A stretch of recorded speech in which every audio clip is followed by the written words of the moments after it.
What you think about when you're born into a fire? Let them burn it out. Sell them to the richest buyer. They wanna let the world decay. They tell us lies and fade away, fade away. We feel betrayed. We were raised to lose the race. Wake at the back of the pack, kill it anyway. Listen up now, because we're never dropping out. Beat the odds, beat the big house. Our brains are bigger than the doubt. We've been thinking for ourselves, never let the truth fade away. This is bigger than ourselves, we won't let the world burn away, burn away. We feel betrayed.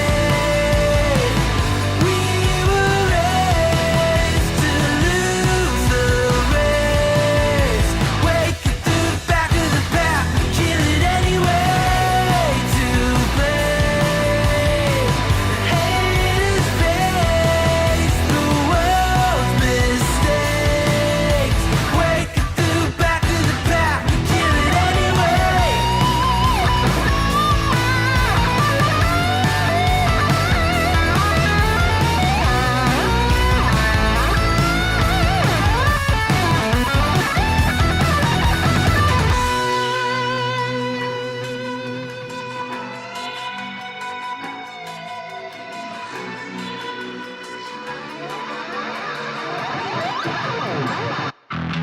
And we feel betrayed.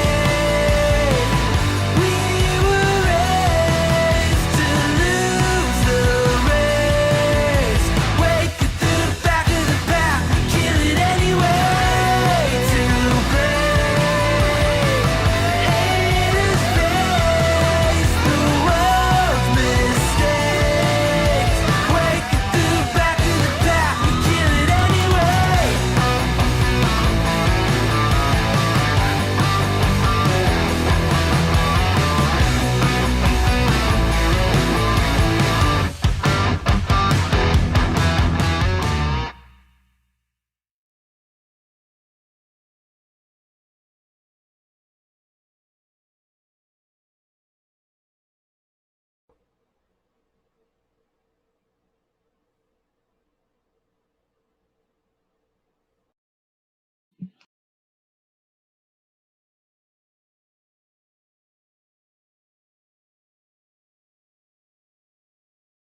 It is time. After taking a month off to recuperate, clear their heads, and enjoy the offseason, the boys of the NAISCC Cup Series are back and ready to compete for another championship. They take on the high banks of Daytona for the Simbox Store 250, race 1 of 17 here on the schedule on Freeky Fast Broadcasting. Hello, everyone. I'm Lee Tidwell at Virtual Daytona International Speedway, along with my cohort Sam Dyer and Oz himself, Robert A. Moya Jr. Sam, man, it is a new season and so many guys to watch. Yeah, I mean, we got a lot of the last couple of the season's favorites coming back for season number 3. And then we've also got a lot of new faces coming into the league that we're excited to see how they're going to perform for this upcoming season. But Daytona, first track of the season, and excited to see how it's going to be going. But some of these drivers that we're going to be looking at, they are very fast, quick, and consistent, and I'm excited for this. Speaking of fast, consistent, let's talk about the number 8 of Tom Sinchek. Yeah, Tom Sinchek, the back-to-back championship winner, and he is just trying to continue on with what he has been doing all season long. He is one of the last winners at a super speedway racetrack at Talladega, so trying to carry that momentum for himself, and he's probably one of those drivers, part of the RS racing team, that I'm excited to see how well they're going to be performing here today. They showed a lot of speed last season, the number 23 of Jacob Morris. Yeah, Jacob Morris, he was kind of a surprise at times. He won a couple of the mile-and-a-half courses last season, and a little bit was based off of strategy, but one of those drivers that's really good at keeping those tires clean and having the best rubber by the end of the day. One of the dark horses of the league that we kind of talked about before the broadcast, the number 2 of Danny Cochran. Yeah, Danny Cochran, he's just came up just slightly short last season. I think this is a season for the 2 machine that he is wanting to get this championship. And I think he's one of those drivers. He's just had a lot of hiccups that would pop up late in the season that he's just got to clear out. And with this month of break that the drivers had, a lot of them got to perform and get a little bit better. And I think that's what the 2 needed. And I'm excited to see how he's going to be doing as well. Not only the sponsor for this race, but also someone that performed very well last season, the number 20 of James Trammell. Yeah, James Trammell, again, one of those drivers, part of the RS Racing team. Again, just a great overall team that know how to work well with one another. And Trammell, he was a surprise last season on how well he was doing. He had a couple of top 5 finishes that surprised me, but I'm excited to see how that team as a whole is going to develop moving forward. New faces in new places. We've got teams spread throughout this field. New teams joining the NAISCC Cup Series. Category 5 making their debut. Cedric Hunter, Brandon Colley, Zach Hall, and Brian Johnson. This is going to be a crazy season, to say the least. Yeah, that whole entire Cat 5 team, they came in and they wanted to make a statement during the practice. They came in, all came out as a 4 group onto the track and immediately set the fastest time during practice. And, as a team, they're probably the favorites coming in as the new faces, but it's exciting. At Super Speedway Racing, it's all about teamwork. How well can you work? And, we were talking about the teams and you were pointing out there's some drivers for this Cat 5 team that like to be more of a defensive group and others like to be up front. Yeah, new drivers joining the league and current veterans switching teams. There will be a team competition within the individual competition as well, which is going to make the racing much more exciting for everyone joining us here on Freaky Fast Broadcasting. Sam, let's talk about those teams real quick as we are getting set for qualifying in about a minute. We'll start off with the team with Jonathan Pittman. Yeah, Jonathan Pittman, that's the PC Motorsports guys. And, I was looking at a lot of these teams, a lot of them working with Chevys. So as a team, they're going to be trying to work with one another. But like you said, it's going to be Jonathan Pittman, as well as Danny Cochran, Jacob Morris, and also going to be Colin Braves that are going to be working together. And as a team, they're excited. And I'm excited how some of these teams are going to work because Pittman he's going to be a driver that's trying his best, but currently top of the board, and that is a team got to watch out for. Yeah, and then you got Morecast Racing driving Chevrolets as well. Yeah, Morecast Racing, Martin Morales, Tyler Dangles, as well as Daniel Keith Jr. And we just got word, another driver joining them. That's going to be David Duke of the 78 car. So a lot of these teams, getting some new drivers coming in. You can have a total of 4 drivers on a team, and they were able to get a 4th there late, right before this race started. We've already talked about Cat 5, so let's move past them. The SJT Motorsports also driving the Chevrolets. Yeah, that's going to be, one of your favorite drivers, the professor of Sean Hutt-Stuffler, as well as Trevor Ehart, as well as James Loveland. Those 3 drivers we see in other leagues that we broadcast here on Freaky Fast Broadcasting, and they've been quick in those leagues. Consistency is going to be their biggest help, as they are usually up in the top 10, top 5 area. Now, Grit Motorsports, only 2 drivers and kind of splitting, one with Ford, one with a Chevy. Yeah, some drivers, they've got their preference on who they want to be running with. That's going to be Mark Dingelman as well as AJ Britz, who's going to be working together. Those 2 drivers, they're a smaller team. That means they got to make a lot more allies if they want to have a good run for themselves. RS Racing driving Chevrolets as well. Yeah, that's a team that came in last season and just dominated. That's Tom Sinchek, the championship winning driver, 2 back-to-back championship winner. You also got Kyle Rochelle, James Tremmel, as well as Marcus Goldmillion. And those teams, they're looking good. Goldmillion, he just missed out on the top 4 last season. He's home for a good run for himself. Larson Line Motorsports driving a mixture of Fords and Chevys there as well. Yeah, I talked about how RS Racing, they dominated last season, won both at Daytona and Talladega. Well, their driver of Dakota Moniz, the only driver that is still running in this league that has won at another super speedway, but that was back in season 1 at Talladega. That 5 machine wants to get back into victory lane, as well as Austin Halsey, as well as Jesse Trump, Third-Quist, as well as Aaron Kralik. That 4 drivers, they are really good, and I'm excited to see, especially for the 16, how he's going to respond this season. Yeah, North Star Racing driving the Toyotas, Thomas Walter heading them up. As well as Ryan Ferrero, as well as Vincent Sora and Adam Westfield. Vincent Sora, another one of those drivers, was in the hunt for a chance for a championship last season, just came up a little bit short. He's going to be a driver wanting some vengeance this season. Max Foner bringing up Max Motorsports. Mixture there, Toyota and Chevrolet. Toyota? Yeah. Wow, that was country, wasn't it? Yeah, getting a little bit country in this thing. He also got Patrick Hernandez and Ryan Bird. Ryan Bird, he had a couple of really good runs, some top 5, top 10 run-ins last season. Excited how he's going to do. And also Patrick Hernandez came over the radio right when he joined practice. He felt a lot of bad juju and felt like he finally got it off his shoulders. He's excited for this upcoming season. So Dakota Moniz jumps to the pole with a 47.524. Take that back. Sinchek beats him. Kralik beats him. Kralik sets the top right now on that number 16 machine with a 47.503 for the Lifesavers. Yeah, and these drivers right now, they've all done at least one lap. Some of them got done with their second. Kralik, also one of those drivers, but it's going to be Ryan. He was going to be on top of the board in the 12 car. Yeah, then Cedric Hunter says, no, sir. I'm going to take Hello Kitty and put her in the front. 47.495, the first driver to break the 47.5 barrier. Yeah, that is staying smooth through the corners. Not a lot of wheel turning at all. You were really keeping it as steady as possible through these corners. And Cedric Hunter, what a great job for himself. The only issue, his teammates, they're scattered through the field. So going to have to figure out how to get with one another. And, while running through these teams, that is a factor that we're going to talk about a lot. How do you get with your teammates and get up front? But Zach Hall going to be putting himself top of the board late in this qualifying. Yeah, as soon as you said that, it's like 3 out of 4 Cat 5 guys jump up 1, 2, 3. Zach Hall on the pole now with a 47.479. Cedric Hunter a 47.95.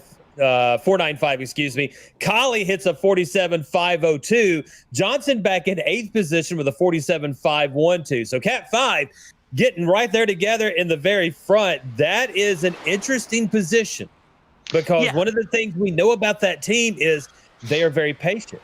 How quickly will they fall back to the back? Because that's one of the things our producer Robert was predicting at the beginning of this broadcast was Cat 5 would fall back quick. Yeah, we're going to be seeing a lot of different teams. I'm expecting at least 3 teams to really focus on dropping back and just waiting. We're going to be seeing a lot of drivers trying to make a great push. This is a stage race, so the first 40 laps is going to be stage 1, and then we race to the end of this thing. So drivers are going to be focusing on where they want to place themselves early on in stage 1. You might be seeing a lot more drivers trying to get up front early and stay up front, and then after stage 1, they might change their game plan and just fade in the back until they have to make that push in the final 10 laps or so. So qualifying is done. Taking the pole, the number 32 of Zach Hall for Category 5. What was that time again? 47.480. A blistering pace set by Zach Hall. Cedric Hunter will start in the second position at number 13 Hello Kitty car. Brandon Collie in the number 42 will begin in third. Ryan Fierro, there we go, in fourth position in that number 12. The number 16 of Aaron Kralik will be in the fifth position. In sixth, Ryan Bird in the number 49. The 51 of Max Foner will begin in seventh. And eighth, Brian Johnson in the number 28 machine. The number 8 of Tom Sinchek will begin in ninth. Maurice Gomillion in 10th position in the number 44. The number 5 of Dakota Moniz will be in 11th. And 12th will be Vincent Sora in that number 15. The number 1 of Kyle Rochelle will begin in 13th position. And 14th will be Jonathan Pittman in the 21. The 22 of Tyler Dingler will be in 15th, and 16th, David Duke in that number 76. The number 19 of Patrick Hernandez in 17th. Jesse Thordick will begin in 18th position in that number 14 machine. The number 23 of Jacob Morris will begin in 19th. Adam Westfield in 20th at number 88. The 57 of Danny Cochran in 57 of Thomas Walter in 21st. 22nd will be Danny Cochran. 23rd will be Nathan Sword. No, 24th will be AJ Brissett. 25th, the Professor Sean Huffstutler. 26th, Trevor Earhart. 27th will be Mark Dingman. And 28th will be Martin Morales Jr. And that will round out your starting field for race 1 of 17 with the NAISCC Cup Series on Freaky Fast Broadcasting. Bring them out, boys. Let's go racing. As they're all getting going, I do want to say this. I'm looking at this field, and we talked about all the different teams. Nathan Soren, I did not see that 05 have a team to work with, so that's going to be the wild card pick of who befriended the 05 and have an extra drive to work with themselves. Will be an interesting thing to say the least. Team driving at Daytona with a non-draft package. But what I've heard on, from professional drivers is this is more like real life with the package we have now. Now, is a lot of people in the official races happy with it? You hear some complaints in there, but when you really look at true life realism and simulation, this is more like what you're going to see than that draft that will suck you up and give you an extra 1,000 RPM. Yeah, not a lot of slingshots. It's a lot more of trying to pace yourself on how you're going to attack the driver in front of you. And side drafting is your best friend, getting your nose right up to someone else's quarter panel in front of you. It really turns their car into a parachute and loses about 100 or so RPMs, it feels like, maybe even 1,000 at times. Just it's going to be a dueling factor of how drivers are going to attack one another. But we saw, during officials, I've been seeing a lot of drivers. It's been a lot of single file racing. We'll see if it translates here or if everyone wants to stay side by side. Zach Hall and Cedric Hunter in row number 1, Collie and Fiaro in 2, Kralik and Burton 3, Foner and Johnson in 4, Sinchek and Go Million will be in row number 5. Pace car comes off. Bernie the Flat Guy says, let's get this season underway. Zach Hall will bring him to the line for race number 1 at Daytona for the NAISCC Cup Series. Through the tri-oval and down into 1, double file, little bit of maneuvering going on, but right now, everybody kind of keeping it steady. Zach Hall will be on the low side, Hunter on the high side. Collie will be underneath, behind Hall, Cat 5, top 3 right now. Behind them, we've got a little bit of a blinker. Kralik and Ferraro. Yeah, that's Kralik. That's just blinking wildly, which is probably the worst place to be blinking, especially up front. And with how much he's blinking, this is going to be a hazard for a lot of the drivers up front. But it looks like Cedric Hunter, since the blinking for the 16, he never had space to come down to the inside. Leaving that outside, dropping back. Yeah, Hunter is now fallen all the way back to 8th position, starting out in 2nd. That outside line with the blinking, like you said, didn't know where he could and could not come down and got just shuffled all the way to the back. And then even back behind him, when you look at David Duke, Brian Johnson, they all got called up down. They're all falling back. Now, this also could play into Johnson and Hunter's advantage.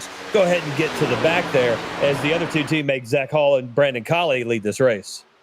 Yeah, I mean, most of the time when you're racing super speedways, you are not always going to be with your full team. So, working with at least one other person is always an asset to have, knowing that you can always make a push. But, looking at the blinking up front, with Kralik blinking as much as he is, it's kind of gifting our front two to be able to pull away, but also kind of making them a sitting duck at times with the drivers behind. They can really utilize that bubble in the middle to get a run and try to put past the front two if Kralik at some point blinks completely out of the race. Lap 3 of 100, Zach Hall, Brandon Colley, Aaron Kralik, Ryan Bird, Max Foner, your top 5. Go Million, Sinchek, Sora, Moniz, and Rochelle will round out your top 10. We bring it through 3 and 4. We are single file all the way back to the 13 of Cedric Hunter, who is setting now in 21st position. Him and Johnson continue on the outside, falling backwards. Yeah, and they're getting around the drivers that were okay with staying back and letting everyone else in front of them get a little bit crazy and wild. But everyone's starting to just single file out, and everyone now is in line, staying low. And this is what we're going to be seeing a lot of. Everyone's not really willing to make a move to move forward until they really have to, just because of if you make a move and someone doesn't follow, you're going to be even dropping even further back. Riding along with the 13 of Cedric Hunter. Right behind him is Brian Johnson. Hub Stutler in 25th position behind them. And then also Austin Holsey as we go through 3 and 4. We are on lap 4 of 100. It'll be 5 when we cross. Now Zach Hall is falling on backwards in that 32? Yeah, 32 cars dropping back. And, you know, deciding that this is the best choice for the 32 machine. I think it's just because feeling like, hey, got to lead a couple of laps. Now I'll drop back, get back with the rest of the team. But now he's leaving Collie up front all on his lonesome. And I'm expecting Collie, after running about 2-3 laps, to probably do the same as the 32, drop back and get all collected with the teammates all the way at the end of the line. And seeing how forgiving it's going to be to go to the high side and drop back like that. Because right now, everyone's single file to the inside. Zach Hall has no issues just falling on backwards. Now back into 15th. We'll drop probably all the way back with Cedric Hunter and Brian Johnson around that 23rd, 24th position. Yeah, you know, with the new iRacing update and how much more realistic it is and everyone trying to get single filed, it's so different from what it was before. Before, it was always side-by-side racing, 2-3 wide at times, constantly, and it kind of made it dangerous for drivers that wanted to fall back. As got to be careful not to run each other over there. But drivers now they could go up high, just drop back safely, when before they had to go on the apron to drop back and hope that they had space to get back onto the course. So this way that iRacing has made it more realistic. It's a lot more safer for the drivers, as Zach Hall has gotten back in line all the way back in 22nd place. And it looks like they're already coming into pit road. Yeah, all of Cat 5 coming into pit road on lap number 7. Interesting, Sammy boy. Interesting. Look at now at the 57 of Thomas Walter in the 17th position. Yeah, the drivers were told that the stage was going to be at lap 40. And I was given the roughly around where the drivers felt the fuel window was going to be around, which was around 35 to 38 laps. So drivers were going to be anywhere from 5 to 7 laps short from making it to the end of stage 1. So expecting green flag pit stops. And for the Cat 5 guys, they felt like, hey, let's make the pit stop early. We know we can run fast when it's just the 4 of us in line. We'll try to catch up to the lead pack whenever they start getting scrambled up when they have to pit. Yeah, and we're starting to see a little bit more movement up front. As now we're starting to see a line forming on the high side. Who is leading that? That's going to be the 44 of Gomillion. Behind him is the 8 of Sinchek. So Gomillion and Sinchek now working together. 1 of Rochelle. Team now working to go to the front. That's RS Racing, and they won both of the super speedway races last season at Daytona and Talladega. Kyle Rochelle winning at Daytona for the start of last season, and then it was going to be Sinchek winning at Talladega in the playoffs. So this is not a surprise to see these three wanting to get up front and lead as much as they can. And with a 3-car team leading, they could easily be defending their positions, but it looks like Rochelle not able to clear for 3rd place. They'll stay side by side and stuck on the high side. Yeah, Rochelle's going to be right next to Kralik. Kralik comes a little high there. A little squirrely, not necessarily squirrely, but a little close there coming out of 2.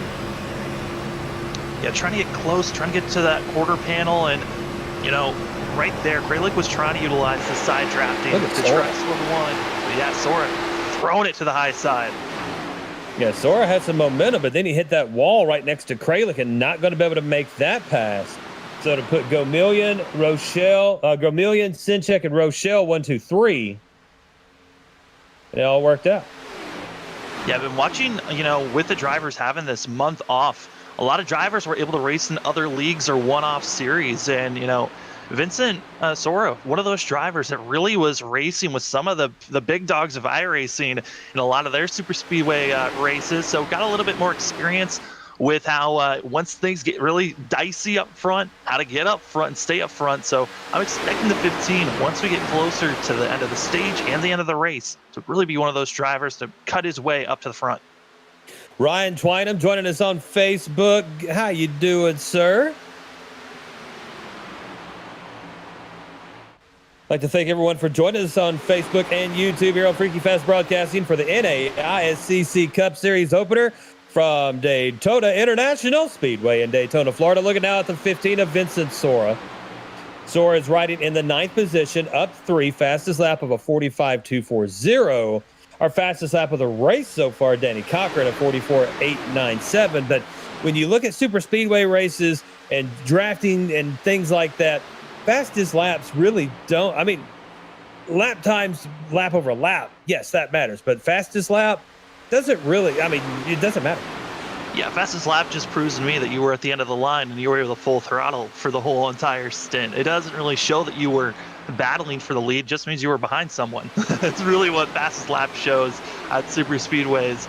But everyone's still staying in line, and really at the moment, give each other a little bit of space, and for the drivers that are up front, they're really trying to push themselves. Got to be careful for those temps. If you're running extremely close to someone's back bumper, your engine temps are going to be climbing, and you don't want to blow your engine. Luckily, we do have one fast repair for all the drivers, so they do have a car in pit road if needed, but you don't want to use that fast repair this early on in a race. Jesse Thornick in the 14 running in 12th position, right behind Patrick Hernandez, who he's just looking at. David Duke in front of Hernandez in 10th position. Behind Thornick is Nathan Soren in the 13th position in the 05 machine.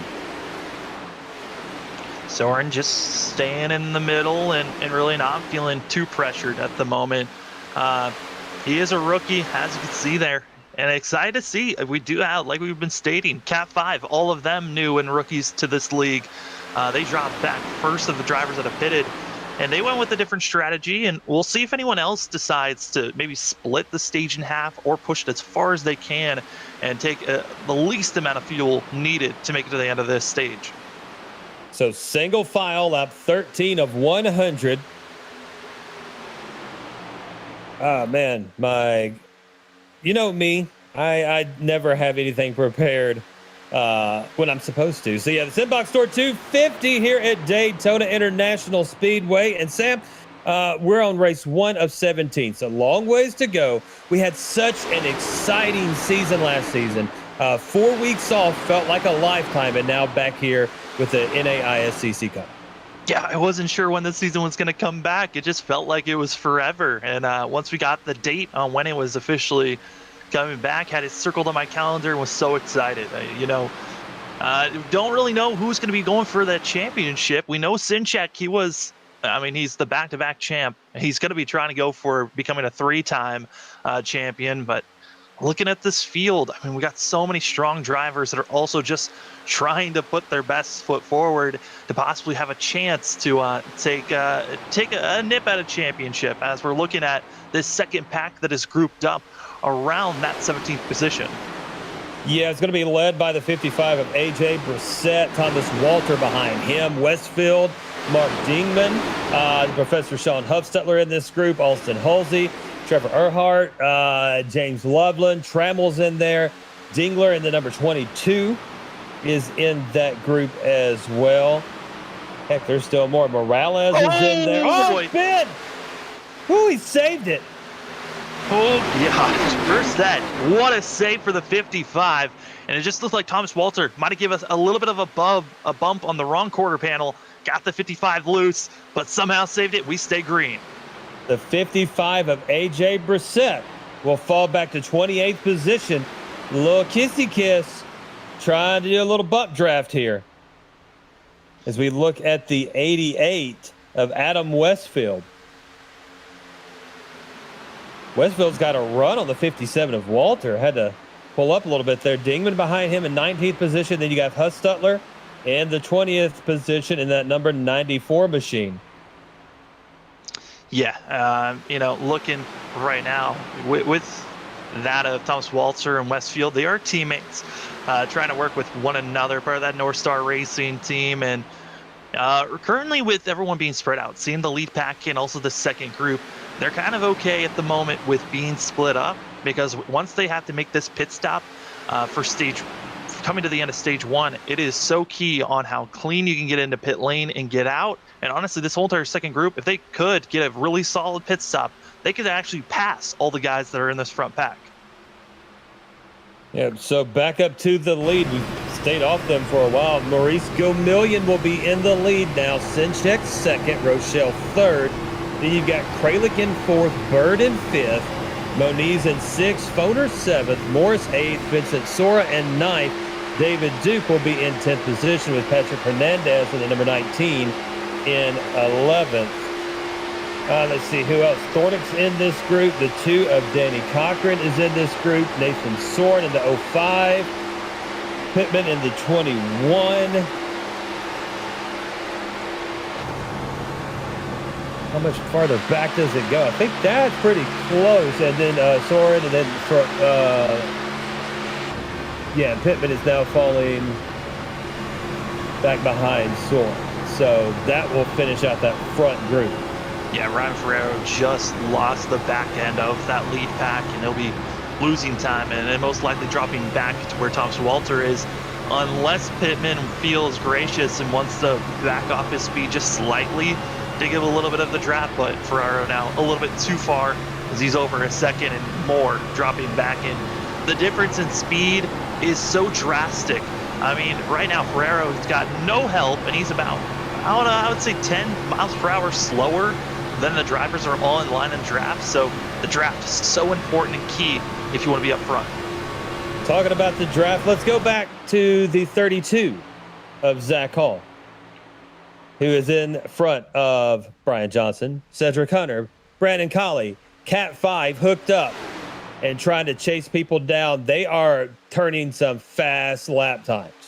Yeah, and it's just because they are all in line, staying stable. They're not making any shuffles up or really losing any ground. They're staying as steady as possible, and they're running about a tenth faster than what our leaders are doing, and they've got more cars in line. That's just because they're more snugged, and they're really making their push forward. And the key is they're trying to stay on the lead lap, as the leaders, they're about a straightaway back from where this group of drivers are at, so they need to gain as much time and make sure they're on the lead lap just in case a big one happens before stage 1 comes to a close.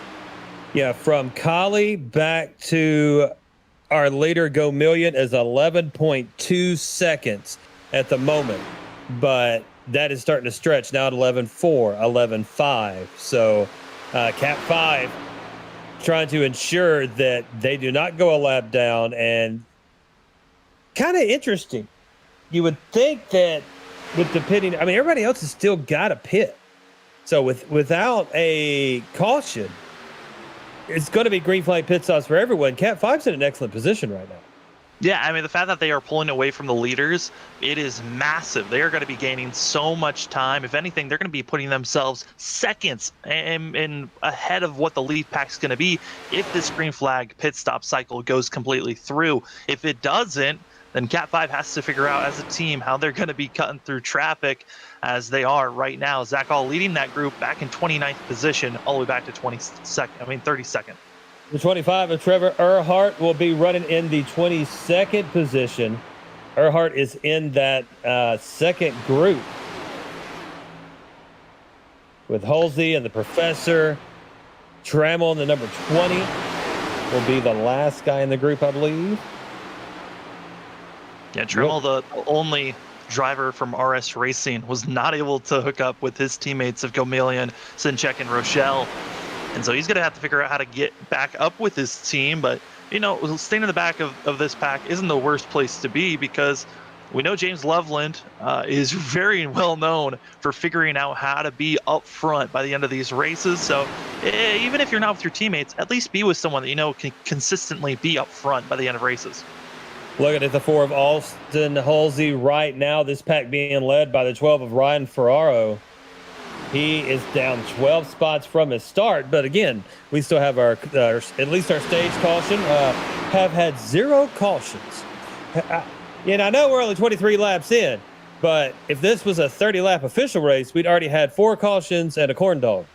Oh, yeah. I mean, during the officials, everyone's feeling that pressure of, hey, it's like a shootout, got to go as crazy and wild as possible. And some drivers, they know how to run a line, others just don't, and then they cause calamity. Here, though, these drivers, they really do know how to stay steady. Everyone's been staying on the low line, understanding, hey, this is a long race. And if we're side by side, especially in this second group, they cannot split up. They have to stay in line. No side by side racing, or you're just going to lose more and more ground. And what went from about 3 seconds back from this lead pack, they're now a total of over 9 seconds away from the leader. And it continues to grow because they're so split up and not really compact and stuck together, just losing time and ground. Looking at the two of Danny Cochran here at the moment, riding in that second pack. Our lead pack, they still single file nose to tail, about 13 deep. Yeah, I mean, they're just going to be staying like this for a while. I think all the drivers that were planning on splitting this stage in half, they've kind of already passed that point.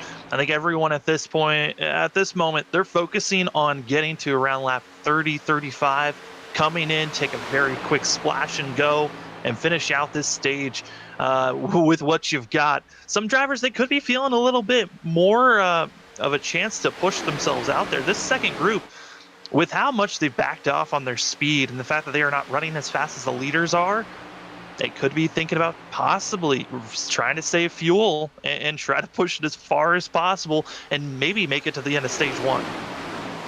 Yeah.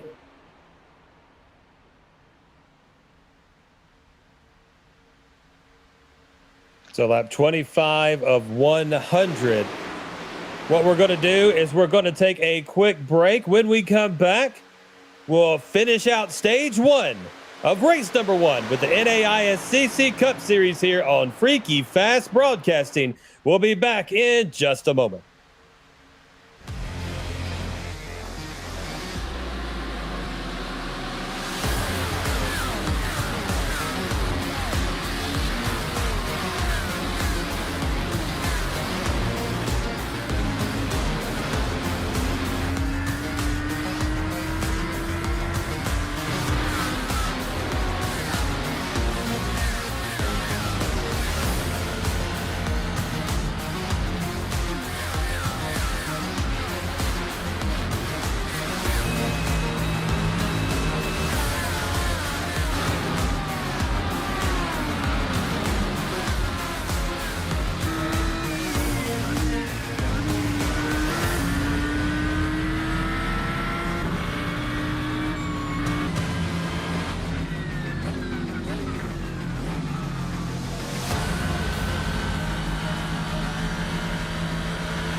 Lap 29 of 100, the number 44 of Maurice Gomillion continues to lead here at Daytona. Tom Sinchek in second, Kyle Rochelle in third, Aaron Kralik in fourth, Ryan Bird will be in fifth position, Dakota Moniz in sixth, Max Foner in seventh, Jacob T. Morris in eighth, Vincent Sora ninth, and David Duke will be round out your top 10. Lee Tidwell, Sam Dyer, and the producer man, Oz himself, Robert Moya, joining you here on Freaky Fast Broadcasting. Season debut, the Simbox Store 250 with the NAISCC Cup Series from Daytona International Speedway.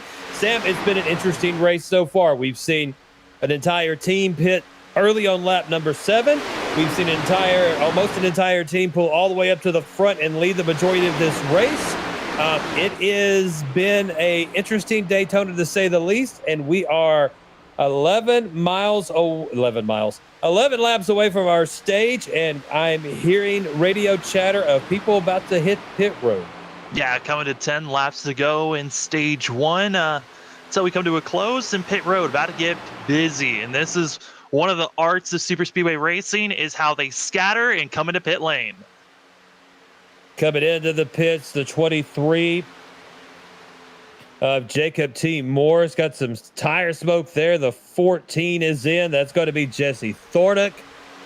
The 23 of, we already said him, of Jacob T. Morris. Lots of people in, and now that we got more coming in. The whole entire second pack just rolled in, and I've already seen from the first group a couple of drivers overshooting their pit box and having to roll back. That's costing time, and you cannot lose as much ground as we've been seeing. Yeah, every second counts. Now let's check out the 44 of Maurice Gomillion coming out of 4. They are going to stay out. We got 3 cars coming down pit road from that group. Tire smoke as they try to slow it down to that pit road speed and avoid that black flag. Looking at the 15 of Vincent Sora. Sora has stayed out. He is in 4th position now behind Gomillion, Sidchek, Rochelle. Then it's Sora. And then David Duke has stayed out and moved up to 5th position. Bird is in. Foner Hernandez is in. Thornick also in as well. Looking at Thordick, I'm going to have to take a look back, but on my telemetry, it looks like he might have missed pit road, his pit box, possibly. I'm going to take another look, but it would be a major cost for the 14 if that's what happened. Looking now at the 45 of Daniel Keith Jr. Yeah, that is exactly what happened. Thordick did miss his pit box when he came in. He's going to have to come back around. Ooh. That is an unfortunate event that can end up costing at least the stage, if not a race. Yeah, I mean, luckily everyone is trying to stay on the lead lap, still waiting for the front 8 to still come into pit road.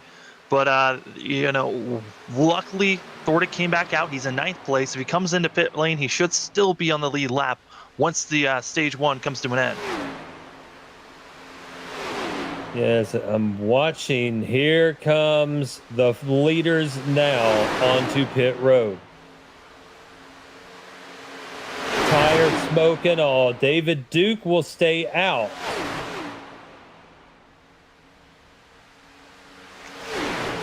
So David Duke is still out there. Category 5, who pitted on lap 7, are riding 9th, 10th, 11th, and 12th. They have Dingler, Daniel Keith, Martin Morales in front of them, who have not pitted. Sinchek, Rochelle, Sora, and Gomillion, they're still on pit road or working their way off of it now. So Cat 5 should go around them and jump up to inherit that lead. Let's see if they can. Well, there's no doubt they're going to get around all of them, including Sinchek.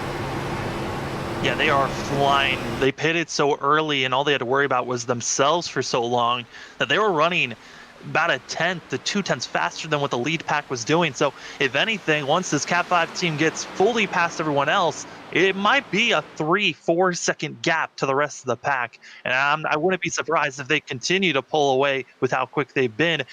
David Duke, though, he must be staying out hoping to just lead a couple of laps and then come in, because this is not a winning move to get good points for the stage, but certainly, getting some type of bonus points by leading a lap. Unless he thinks he saved enough fuel to make it to the end of the stage.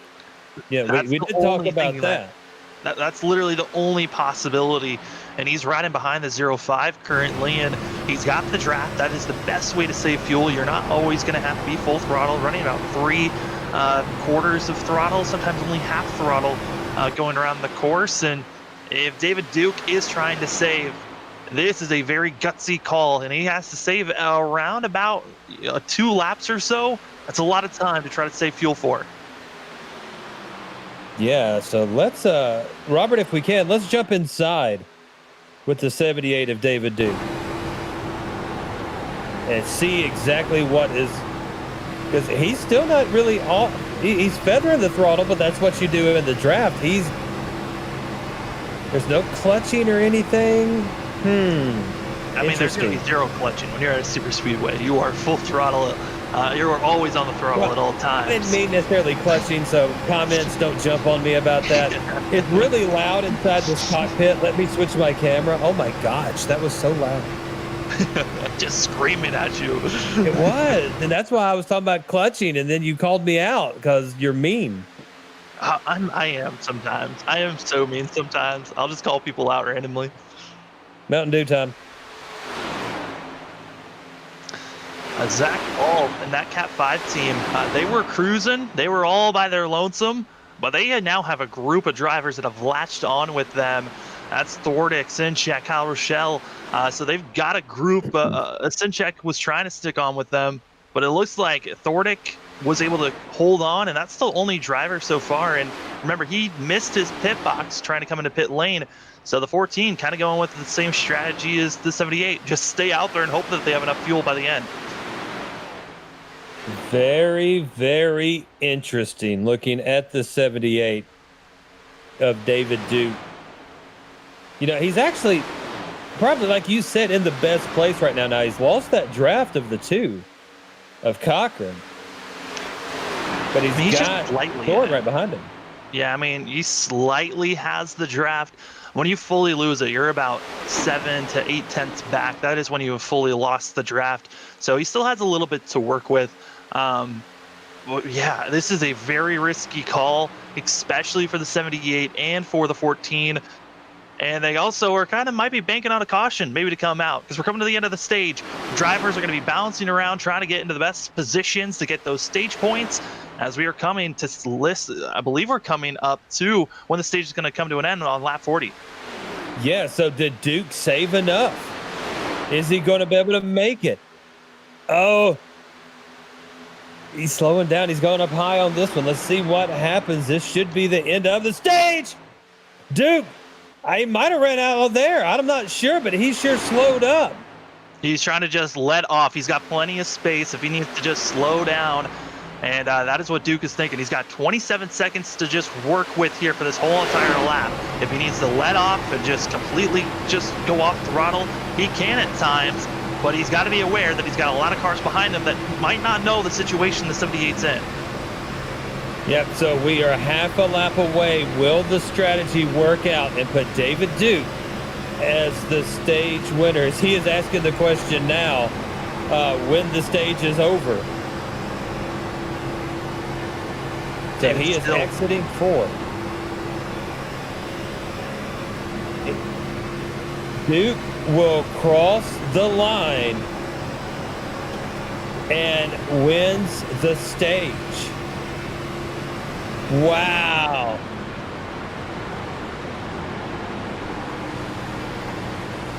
Duke has run out of gas. They still haven't thrown the stage caution yet, though.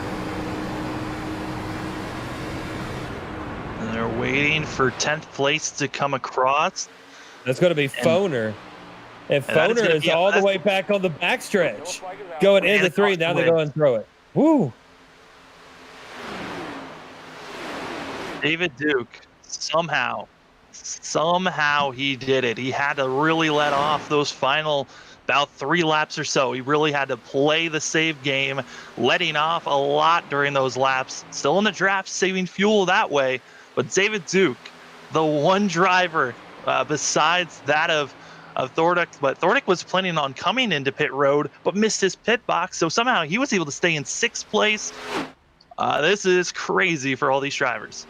Wow. So David Duke will take the stage. Hall will be 2nd, Johnson 3rd, Hunter 4th, Colley 5th. So 4 of the top 5 are category 5.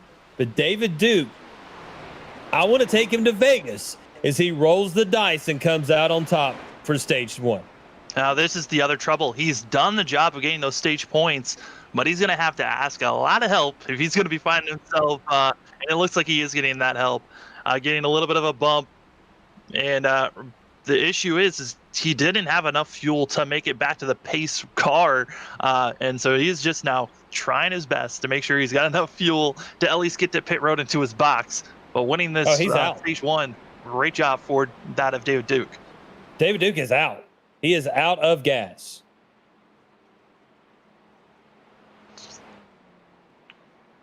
Oh man, I think everyone is in shock. All the drivers were focused. I mean, Cat 5, they did the strategy of pitting on lap 7, expecting everyone else to come into pit road, and they just didn't. We saw David Duke as well as that of Thordick able to stay out while the rest of the field thought we had to come in. Yeah, so they were waiting for 5th place to cross the line before they threw the caution. Duke was waiting for the caution to be thrown. So yeah, there's this discussion going on the radio because Duke's like, I was out of gas, man, and the caution wasn't coming out, but he rolled the dice and made it work. Yeah, that's the one thing about a lot of these different leagues is a lot of them have different ways you call stage caution. Some of them it's right when you hit that lap. Sometimes it's when you finish the lap for the leader, and others it's when that car that's in that final spot to get stage points, once they cross the line, then they get points. And able to make it all the way to the end was David Duke. And once we are done with pits, as they are getting service done right now, we'll see if Duke can get out before everyone else, or will the Cat 5 guys? Looks like it's going to be Zach Hall beating out everyone out of pit lane. And now we can do a quick interview with our stage 1 winner. As we are figuring out where David Duke was. And we'll try to bring him in. All right. So here we go. I'm going to bring him in. And David Duke joining us in the broadcast booth with Sam Dyer. David, congratulations on a stage 1 win here at Daytona. Hey, I appreciate it. It's a little bit of miscommunication. I ran out of gas there. I don't know how it went, but yeah, it was good to get a stage win. I mean, what a way to start off the season. You tried a gutsy call, a strategy call that no one else was really thinking about doing, and it worked out for yourself. Was it the goal from the start of the green? Was it to stay out the whole entire 40 laps there? No, not at all. Once I got to looking at the ability to save fuel there, I figured I could make it. Man, it's a great run, great strategy. Does this help you able to save some information for later on this race on any fuel strategy moves? Not from here. I mean, obviously you can go 40 laps, so we've got 60 left. So it's a one-stop race regardless. Well, David, congratulations on the stage 1 win, and good luck for the rest of this race. Right on, thanks. Hey, David, remind me, what team do I throw you into? I forgot. More cast. All right, thank you, sir. So, let me move him back up there.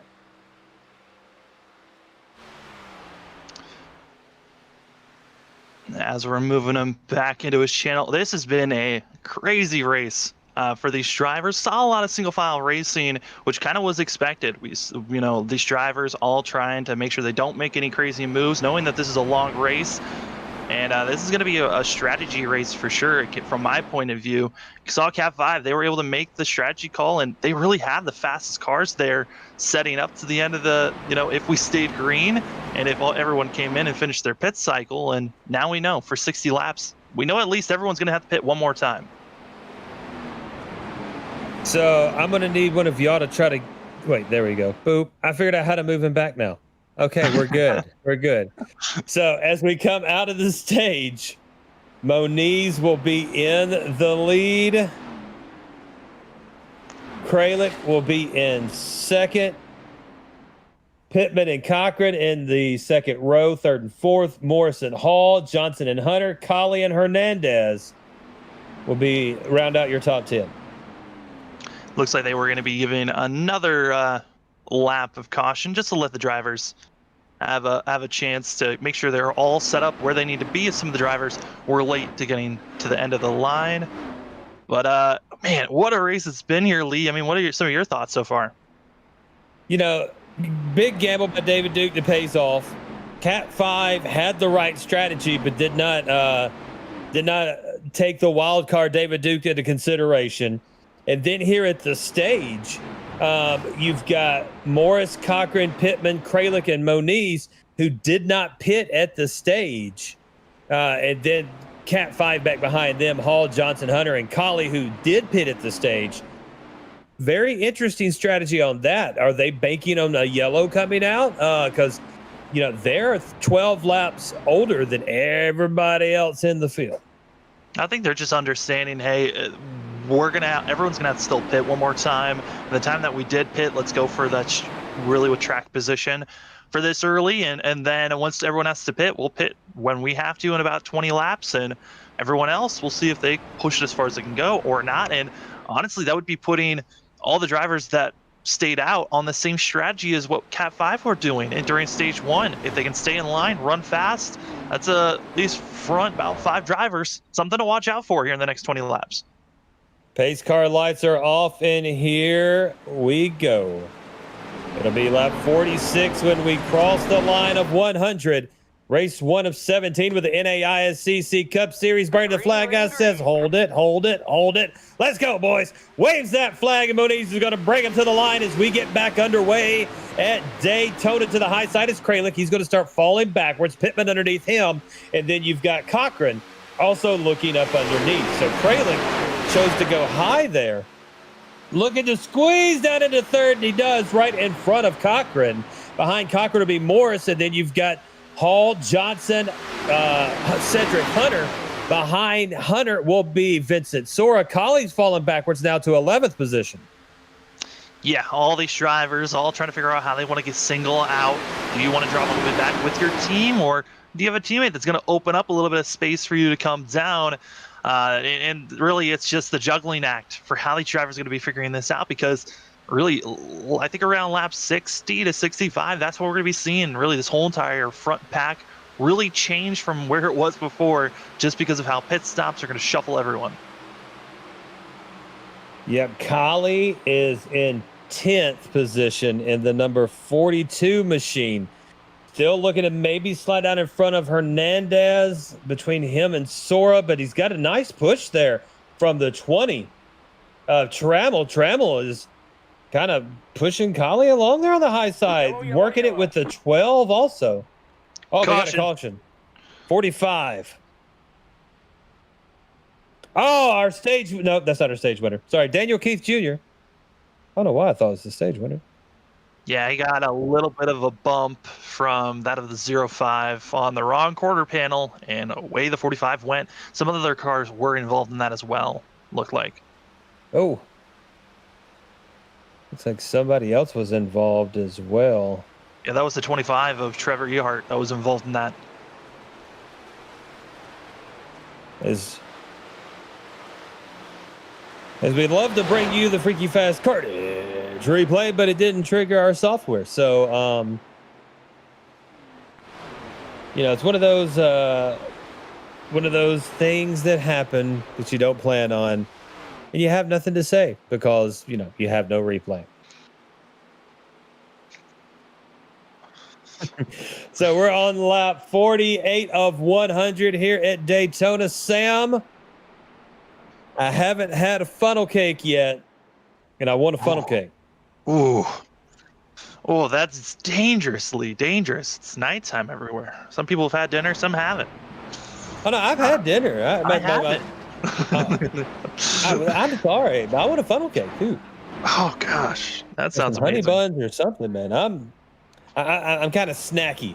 You got a caution here on lap 48 of 100, right about the halfway mark. This is the perfect time for a Scooby snack. Ooh. I mean, you got all your Mountain Dews that you're set up with, and then snacks on the side. Snacks on snacks on snacks. Yeah. You got to have it going on when you call it Freaky Fast broadcasting races. Got to have your snacks. Got to have your Mountain Dew. Everything all set up like NASA. Screens everywhere. Oh man. This is one of those times where I wish I had a snack with me. I think this is one of the few broadcasts where I didn't bring something, so now I'm regretting that. Lucky Dog coming high as we are still on our pace lap here after that caution involving I forgot who it was. And that was Daniel Keith Jr. as well as Trevor Ehart, and it looked like also Tyler Dingler was also involved in that one with the 22 hitting the 25 in the outside wall. But looking at the drivers that are deciding to pit, this is a little bit too early. If you're coming in, it's for damage repair or for those that feel like they need to use their fast repair. But they are too far back. I think it's around 42 laps that you can go. If you're able to save like David Duke was to make it to the end, which that would put us around lap, I believe 59 is where you would have to be if you want to push it all the way to the end on one pit stop. We're about 10 laps too short. None of the top 5 came in who did not pit on our stage caution. So Moniz, Pittman, Kralik, Cochran, and Morris all stay out. Then it's going to be Hall, Johnson, Hunter. Colley makes it back up to 9th position. Sora in 10th. Trammell in 11th. Yeah, I mean, looking at these drivers and where they're set, they're pretty happy on the fact that they're up front. Everyone's still feeling that pressure of needing to pit, and if this thing stays green. But that was our first actual racing incident caution, and it was just because a little bit of uneasiness, wanting to go fast and hitting the car a little bit on the wrong spot.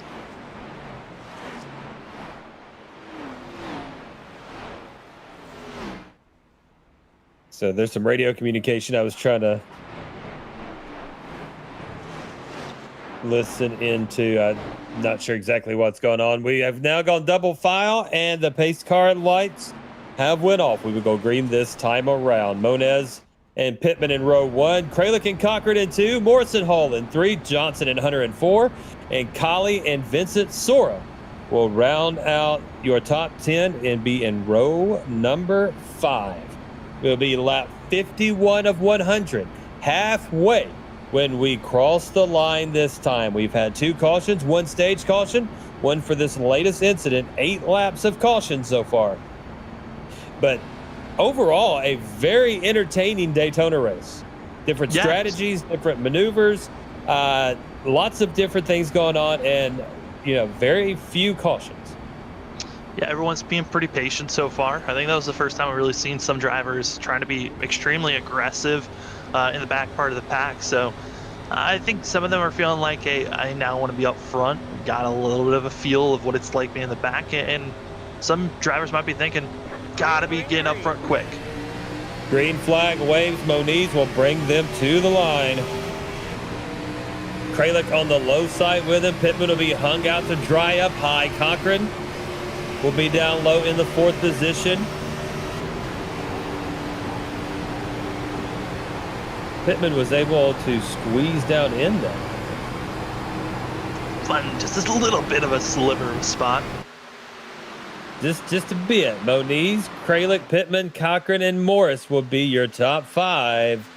Then Hall, Johnson, Hunter, Colley, and Sora. And we got some moving and shaking going on right around Sora. Yeah, it's going to be around the 10th place position. Sora is able to stay low, but behind him, 2 by 2 by 2. As drivers trying to figure out, do they want to find a spot? Will a spot open for them? Or if they're going to have to drop back, as it's 4 cars still stuck on the high side. The 19 of Patrick Hernandez hung to the high side and losing positions as we speak. Now back to 11th. He is going to be followed by the 49 of Ryan Bird. Then you have the 8 of Sinchek in that high line as well, along with the 35 of Mark Dingman. I do want to give an update for some of the drivers in the back half of the pack that have had issues. It looks like AJ of the 55 having some internet issues, has disconnected from the race, and also for Thordick also having internet issues. Both of them have dropped out of the race. So our first internet issues of the evening that we know of. Oh, somebody just had to drop it down to the apron. Yeah, that was Thomas Walter in the 57. Got a little bit of a shove, decided to go to the apron instead of going up into everyone above him. And now it is shuffled the whole entire backside of this pack, and they need to get in line or they're going to lose the draft quickly here. Yeah, starting around the one of Kyle Rochelle and everything back behind, they've gotten really spread out. And that's one of the things, too, is if you are able to burst that air bubble and get to someone's back bumper, you've got to be careful the way you push them. If you're not perfectly square, if you push them too hard, yeah, that back end is going to slide around, and you're either going to go one or two ways. You're going to go 90 degrees to the right, or 45 degrees to the right, or 45 degrees to the left. Do you want to go to the infield, or do you want to hit the outside wall? Yeah, you're either giving them a slight gentle shove that gets them to go a little bit faster, or you're pulling them around like crazy. And you know, as a driver that gets pushed sometimes, you like it when you have someone that can really push you and it feels like a snug hug that you're just going along. But when you just get pushed and shoved and you've got zero control of where your car is going, it is so disheartening and also just so chaotic, and so much anxiety builds up. But looking at that outside group, they are making a charge forward now. Making a charge forward indeed with the 19 once again of Patrick Hernandez. They are making it work there on the high side. Hernandez up to 7th with the 49 of Bird, as we talked about, Sinchek, and then also the 51 of Foner has now joined them up top. Yeah, I mean, they were making really good moves from the back stretch into 3 and 4. And once they got to the front stretch where the tri-oval is, it really shuffled up all those drivers. They weren't able to stay in line and as collected as you'd hope they would be. And, you know, the tri-oval, one of the more trickier spots here at Daytona, just because of how light your car gets and the unknowing of if someone bumps you, where you're going to go in that type of scenario. Hernandez side by side with the 32 of Zach Hall. Got a bit of a nose lead at the moment, but you know, the 4 cars on the high side have stayed right there along Cat 5 this entire time. Now they're going to be joined by the 35 of Dingman. He has now come back up high. The 20 of Trammell's up there. And now here comes the 12. Ferraro. They're feeling it. They are everyone on the high side. They're starting to sense, hey, if we get enough drivers in line, we can get moving, and they are taking off as Hernandez now up to 7th and moving forward still. Yeah, they're not exiting the corners in a unanimous fashion right now. That seems to be the only thing that is stalling them out, is when they exit that corner, they can't build off of that momentum because they're not in that straight line. Yeah, some drivers, they need a little bit of, a marker for them to follow on how to hold the line. And if you don't have a marker to really look towards, you're just going to be bobbing up and down, just trying to hold on steady and hoping that you're following the car in front of you. And sometimes when you think you're following the car in front of you, you're the one who's bobbing and weaving and really costing the drivers behind you. And it really seems like that's what we're seeing from the car behind that of Hernandez. 49 of Bird really struggling to just follow the back bumper of the 19. Well, that dirty air too, and you got cars in front of you and behind you, it's like you're in a vacuum, and your car does not handle the way it normally does, being in the front of the line, the back of the line. But when you're right there in that middle, and you're in behind someone, and you're getting pushed by someone else, you've got the right. Ooh, he's pushing Hernandez too. I mean, just Bird. Oh, 35. We got 3 wide, going through 4. Is the 51 of Foner. Get that, Foner? Foner certainly was willing to keep moving forward. He got the run, didn't trust Foner, and said, I will make that pass. And now has to figure out he's going to move forward because now there's a slight bubble. Yeah, sorry about that. Yeah, it was the 15. Sora had to check up off of Kali. So the 05 of Soren had to check up, and then David Duke of the 78 had to check up.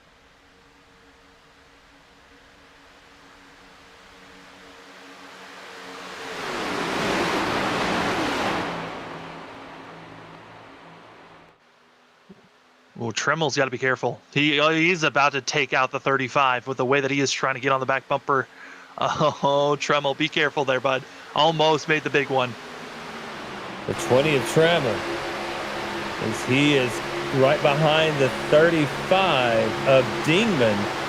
And then they've got the 51 of Foner behind them. We are double file racing now, Sam. And we haven't seen this entire time. But here, lap 60 of 100. We are now going to pull it up and make it a ball game. Yeah, and some of the drivers were even saying that over the call. They were saying, hey, we're going to start racing, and you're starting to see it. Hernandez with the run. He's side by side with second place now. All the way up next to Kralik. Moniz seeing him in the rear view mirror as it's the 19 of Hernandez, the 49 of Bird, Sinchek in the number 8, the 35 of Dingman, Tremmel in the 20, the 51 of Max Foner making the run here. Now in the second place is Hernandez, looking to make the run on Moniz going into 3.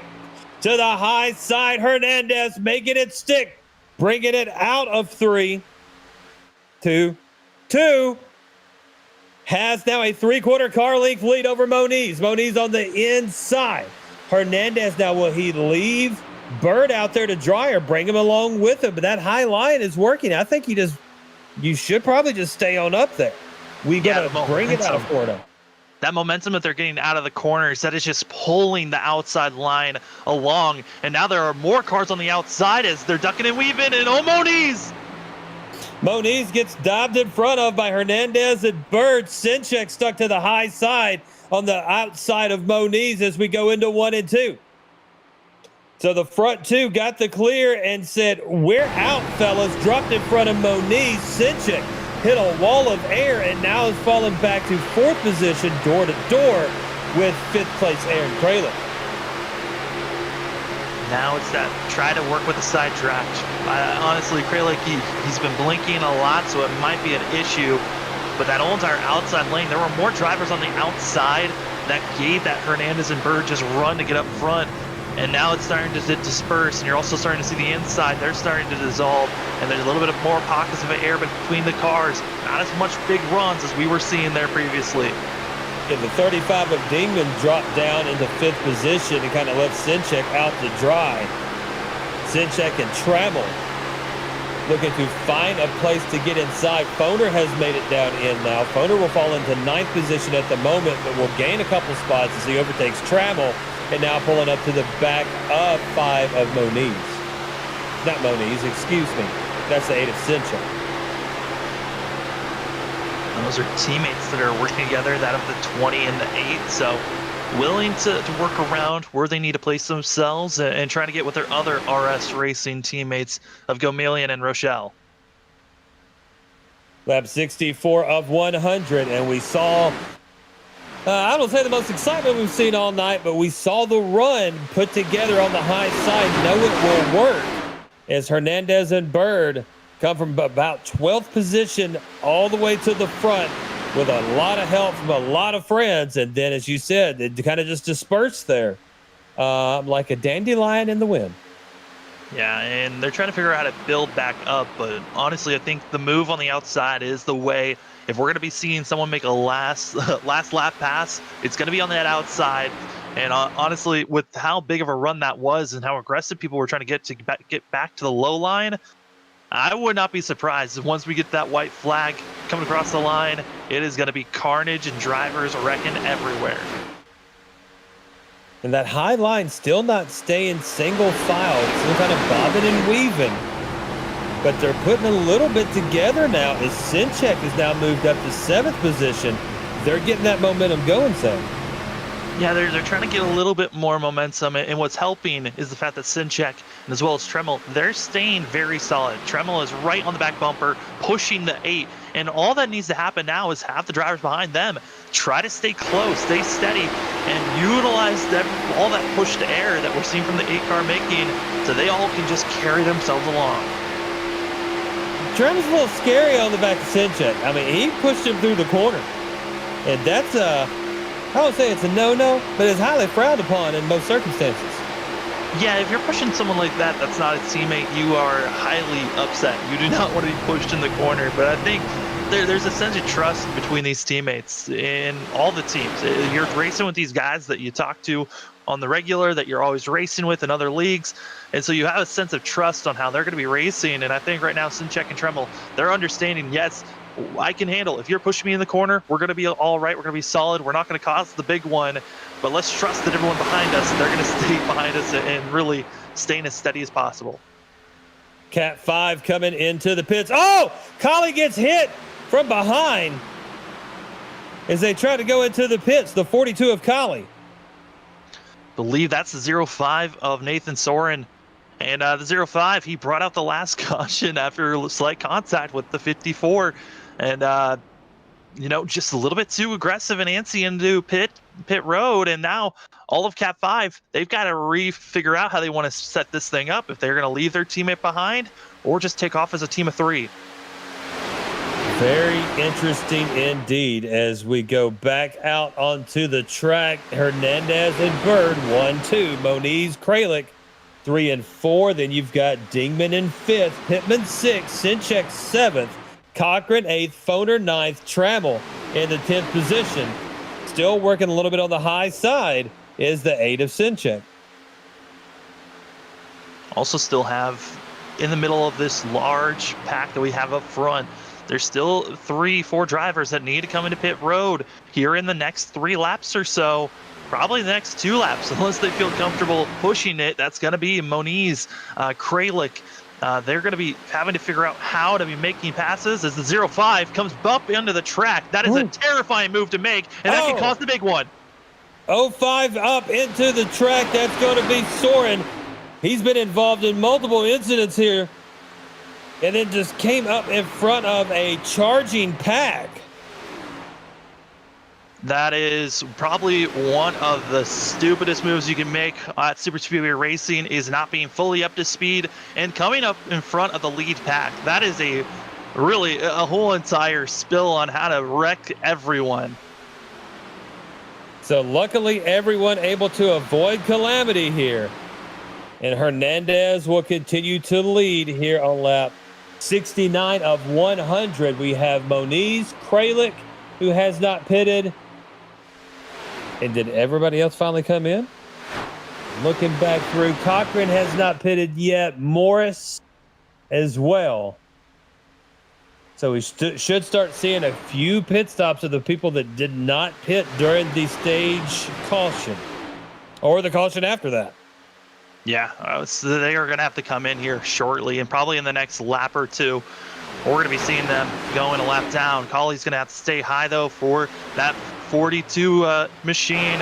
Got caught up with Soren and coming into pit lane, and it has not gone well for the 42. But looks like pit stops. They're about to all come in. Everybody about to come in, and Colley is falling backwards. Lost his teammates there. As the other members of Cat 5, Brian Johnson, Zach Hall, and Cedric Hunter are single foul out of 4.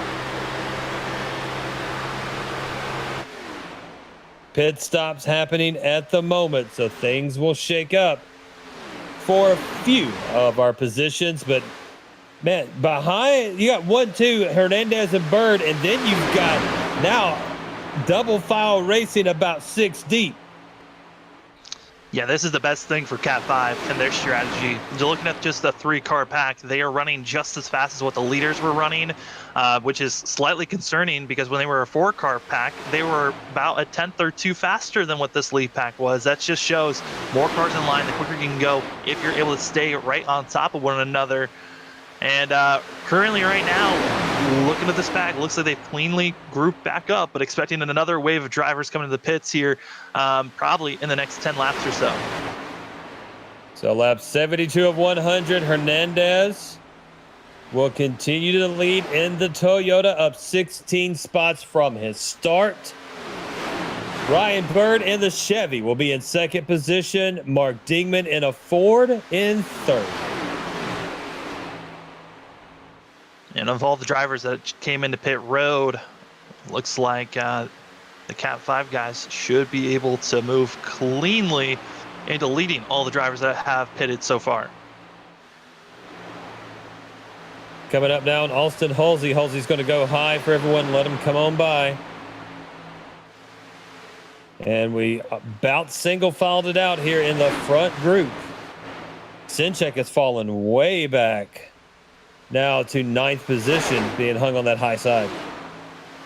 Yeah, outside with no help, it is a terrible place to be. You just continue to go back further and further. There was almost a wreck back here between Westfield, Tremmel, and the lap car. So you don't want to go 3 wide, especially through the corners. It's a treacherous place to be.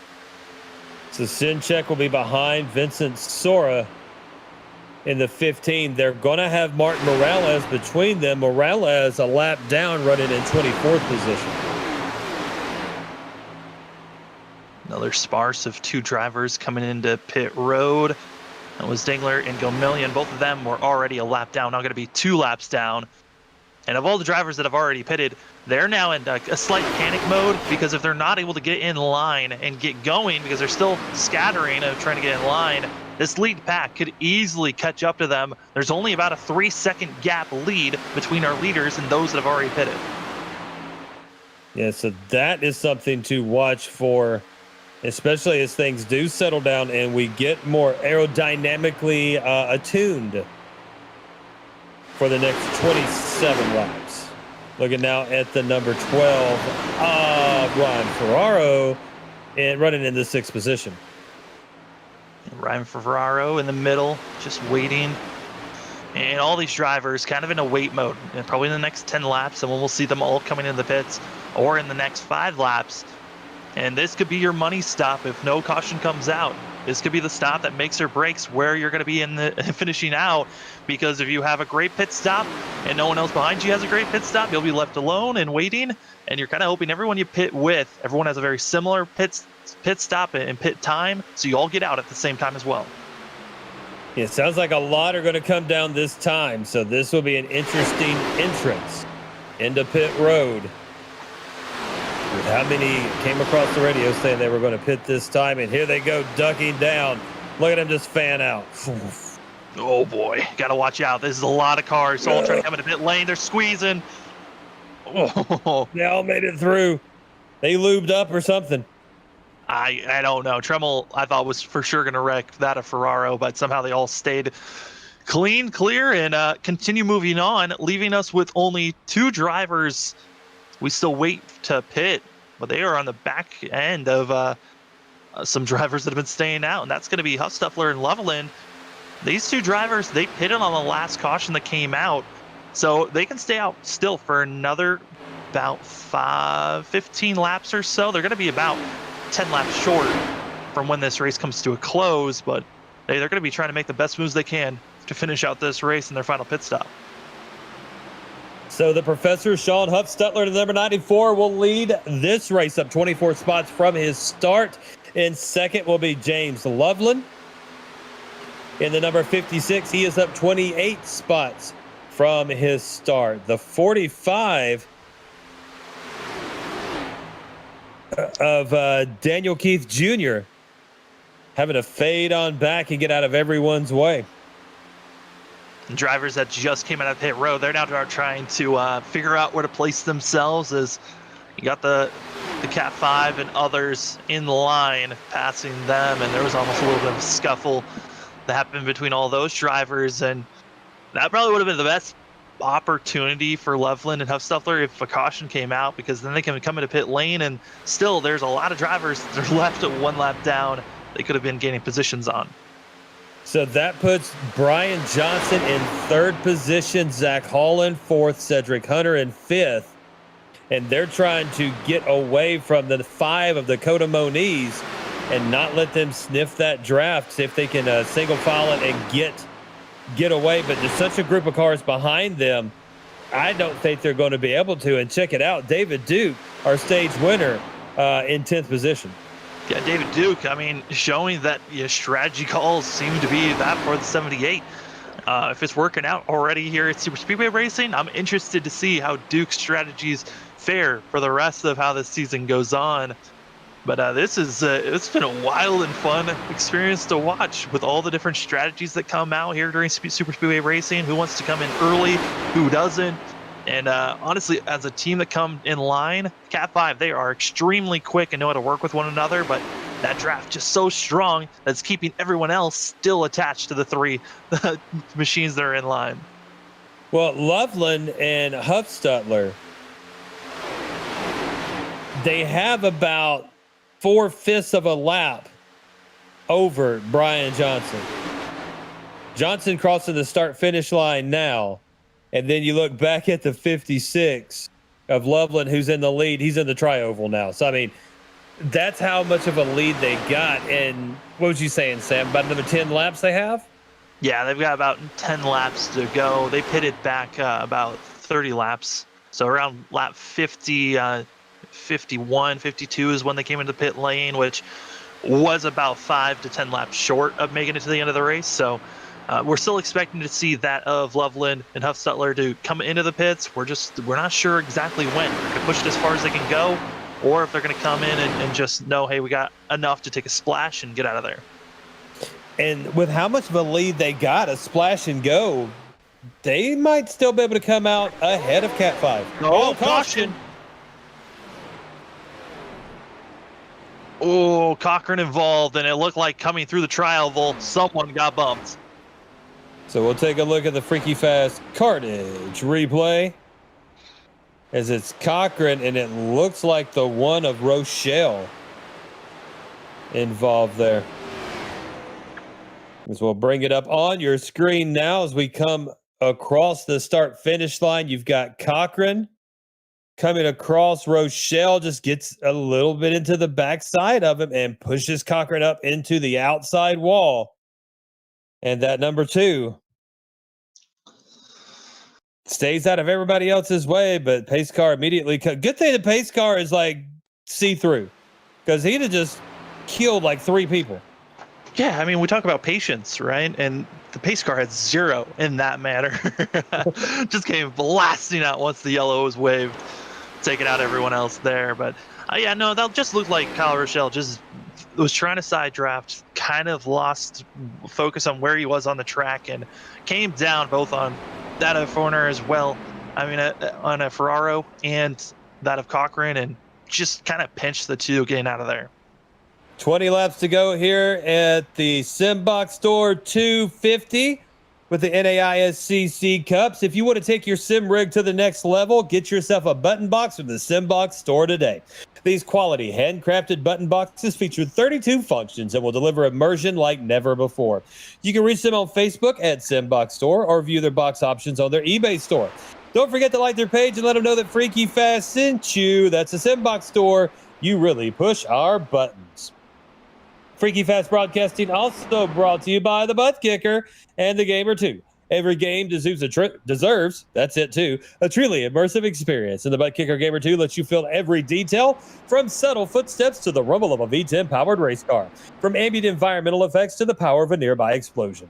By moving to physical mass instead of only air like traditional speakers, the Gamer 2 provides an instant, accurate, powerful bass response, and it's all perfectly in sync with every game with no additional software required. Check out the Gamer 2 at thebuttkicker.com. Use promo code FreakyFast20. That's Freaky with 2 E's, FreakyFast20 for 20% off your order of anything there on the ButtKicker.com. We're moving next weekend, so there's going to be a few races next weekend that I won't be able to make it to. But once we get moved, one of the first things I'm getting is a Gamer 2. Gamer 2 is just, it's such a different experience from most. It fully is. I mean, getting to actually feel the sounds, so much better, in my opinion, than just listening. When I got my VR headset like 2-3 weeks ago, so now that took it to another level of the cars have depth. The track has depth. Everything is so different, but so much more immersive because it's like driving a real car. And then now I want to add the ButtKicker to it and see how that does. Well, looking at the field and where they're at, did have a couple of drivers coming to pit road that weren't really in a must-come-in scenario, but I think a lot of drivers coming in trying to get service done, of getting repairs done as much as they could without using a fast repair, because We talked about it, Lee, earlier. You threw out officials and how in a 30-lap run, you had about 4 or 5 cautions. We're in less than 20 laps, and I think those 4 to 5 cautions might be a good call of what we're going to be seeing here for these final couple of laps. So Loveland comes in and pits along with Hernandez. That will put Brian Johnson in the lead, Zach Hall in second, Cedric Hunter in third. Moniz will be in fourth, Kralik fifth. Then you're going to have Sora in sixth, David Duke in seventh, Jacob T. Morris in eighth, Kyle Rochelle in ninth, and Jonathan Pittman will round out your top 10. Cat 5 in the top 3 spots. This could get very interesting, and what a way to make a debut in a league for a team than to come in and maybe not even just take a win, but take the podium. Yeah, I mean, I've been a part of some broadcasts where teams they come in and they dominate. They like a new team just come, like a league's been there, solidified. They've got their drivers that have been winners that have just been dominating in their league, and then a new team comes in and just wipes the floor. And so far, I mean, strategy-wise and speed-wise, Cat 5, they certainly have been looking quick. But the question is, do they have the clutch factor to win the race at the end with that speed that they have? So the pace car will come off, and we will get set to go back underway. 17 laps to go across the line. Johnson and Hall will bring them down. Hunter and Moniz behind them. Starting to try to single file it up, and look at that. Zach Hall kind of threw a small block there on Moniz and then slid back down in front of Cedric Hunter. Hunter will solidify third position. It's going to make Moniz lose another spot and let Sora come up underneath him at the 15. Moniz will slide back into the 5th position. Yeah, this is giving me flashbacks of last season at Talladega, the way that RS Racing was working together with that seeing that of the 8, the 1, and also the 44 working together to try to win there. And it was Sinchek that won that race, and now we're seeing the same thing here from Cat 5. 3 drivers in a row for a team, and that car all the way in the back, and that third car in line, the Hello Kitty machine, going to be the primary blocker trying to defend all of the positions behind. Jacob T. Morris in the number 23 is slid back to 12th position. Finally finds a place to slide down in front of Pittman. Foner in the 51 now stuck to the high side. Outside isn't the worst place, but it looks like they might be just trying to find space to come down. Everyone is good to make it to the end of this race based off of fuel. The question is, will they all come to the end of the race in one piece? It's Super Speedway Racing. We've seen one little calamity between 3 or 4 drivers. The question is, when will the big one strike where it takes out over half the field? Let's just hope that doesn't happen. Then again, kind of hope it does. Oh boy! It looked like that of Kralik. Yeah, Kralik was blinking and spinning and all kinds of stuff. It looked like Kralik blinked in through someone, and that was David Duke, and it sent the 16 shooting like a rocket into the inside wall. No yellow, though. And then Duke will luckily stay in 6th position. David Duke's run a heck of a race today. Yeah, David Duke, he has set himself up. He won stage 1 off of a strategy call of staying out. And then once pit stops were going through, he was finding himself in the top 10 there. And this caution, about to put himself back into the top 5. David Duke slowly, methodically making his charge forward. And so once stage 1, he might try to go for the sweep. Yep, sitting in 6th position behind Moniz. Sora will be in 4th. And then you've got Cat 5, 1, 2, 3, Johnson, Hall, and Hunter. As we have 14 laps to go here at Daytona, the season opener. The Simbox Store 250 with the NAISCC Cup Series. Lee Tidwell, Sam Dyer, and Oz himself, Robert A. Moya, joining you here on Freaky Fast Broadcasting. Thank you, everyone, for joining us on Facebook and YouTube. Make sure you give us a thumbs up, like the page, and follow. Click that bell button for notifications so you can know anytime we're on the air. We're on there almost every day of the week. We'll be out there really early tomorrow morning. Me and Robert Boyer joining you with a Bonfire Racing League. First thing in the morning at like 9:30 Eastern, I believe. 9:50. I know it's early because I'm in Central. I'm an hour before. Yeah, I'm West Coast, so I would really have to wake up early for that one. You can do it, man. 6 a.m. race is nothing for you.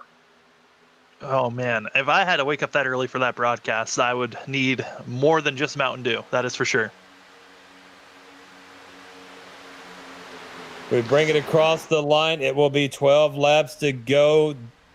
Brian Johnson in the lead in that number 28 machine. Zach Hall in second. Cedric Hunter third.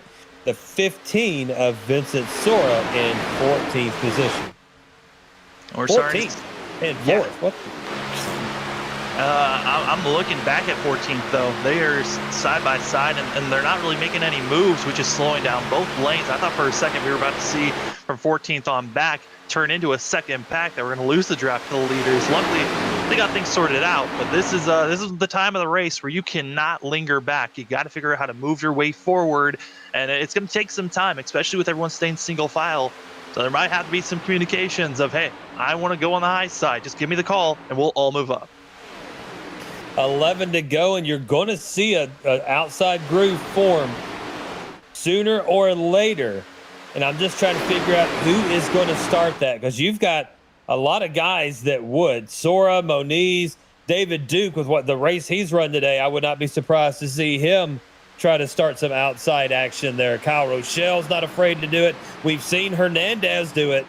So this is going to be interesting. 10 to go when we cross the line. I think it's everyone but Cat 5. They're going to go on the high side and try to figure out how to beat those three. I mean, at one point, Cat 5, when they were a 4-car pack, they were faster than the lead group. And that is spectacular of a thing to say and see. But now it's just 3, and they're running just as equal, and the draft is keeping everyone close. I think the real question is, whenever Vincent Sora decides to duck high, it has to be with a lap to go. Because if he does it any time sooner than that, Moniz and everyone else, they're just going to let that 15 car go back on his own and give themselves an extra position. The 32 of Zach Hall in second position behind his teammate Brian Johnson, in front of his teammate Cedric Hunter. Vincent Sora in fourth, Moniz fifth, David Duke, our stage winner, now in sixth, Rochelle seventh, Hernandez eighth. He's the one that made the power move on the outside earlier. Walter in ninth, Ryan Bird will round out your top 10. The 42 of Brandon Colley has fallen all the way back to 27th position. And pick that back. I was going to say last guy on the lead lap. He is a lap down. That unfortunate incident there with the 05 Nathan Soren, who is in 18th position. Soren getting into the back of Colley entering pit road.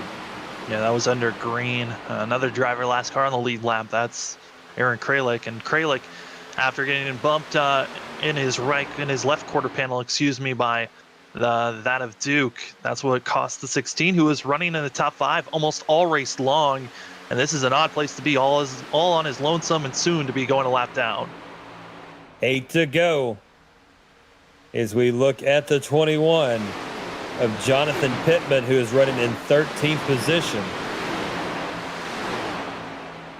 Pittman's got the 94 of the Professor to the outside of him. Along with Westfield is also on the outside, the 56 Loveland right behind the 21 of Pittman. And then you've got the 2 of Cochran back up there now into 15th position. I'm watching at 8th and 10th place. That is going to be Patrick Hernandez and that of Ryan Bird. Both of them made the outside lane work at one point, but they had a lot more cars to work with. And they've now gone in line. They're on the inside, stuck by Rochelle and that of Walter. But it looks like everyone's starting to shuffle up and trying to communicate when they're going to be going to the high line. Ooh, touch the apron, come up high. Everybody's getting squirrely here. From Hernandez, Rochelle, the 57 of Walter, Ryan Bird. Everybody's squirrely. And somehow they didn't wreck. They all stay straight. and they've got time to recoup, get back in line, and build that pace up. And now they've got to recognize you can't make that mistake again. There's not enough time to rebound it if you do it one more time. 7 to go, make it 6 across the line. That was great news for Category 5 as they were able to start pulling away from that outside group that was trying to form up. Now we're back down to single file and got a blinker on the inside as well. I believe that might be the 16 of Kralik still. Yeah, that's Kralik trying to figure out where he wants to place himself. He is being passed, and where he's blinking, it's freaking everyone out that's up front. So now our front 6, nose to tail, Johnson, Hall, Hunter, Sora, Moniz, David, Duke. And then you got Hernandez behind Duke, Kyle, Rochelle. Those 3. Interesting. Out of 4. I mean, I'm looking at the group of drivers that we have. Everyone is now 3 wide back, but they have fallen so far that 9th place is over a second behind that of 8th of Kyle Rochelle. And now you got to figure out it's a 3 versus 5 scenario of that of Cat 5 Racing going up against the rest of the field. But are they all 5 going to work with one another, or some of them going to be working with our front 3? I'm just worried about this second group and a caution being. Oh, but drop down to the inside. Who was that? Goodness. That was Pittman trying to come down, cutting off. That is the Professor. Got to be careful making those moves late. There is no give. It's all take. Huffstutler now looking up underneath the 21 of Pittman. Lots of moving and shaking going on in this second group. On the high side, Pittman, Foner.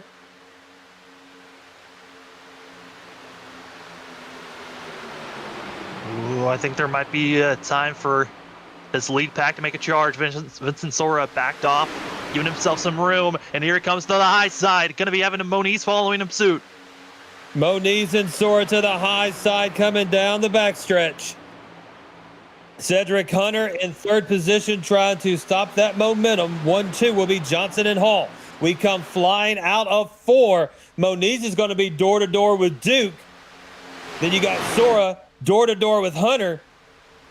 Johnson and Hall trying to get some distance pulled here. Cedric Hunter now to the backside of Hall. Right behind David Duke is going to be Sora, who falls down back into position. That run did not work. It was just too early. I talked about it about 10 laps ago. If those drivers were going to make that move, it had to be on the white flag.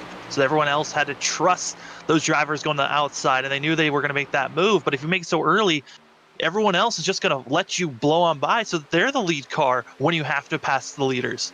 Moniz now looking to maybe sniff something to the high side. Woo, careful down in front of Hernandez. Sora.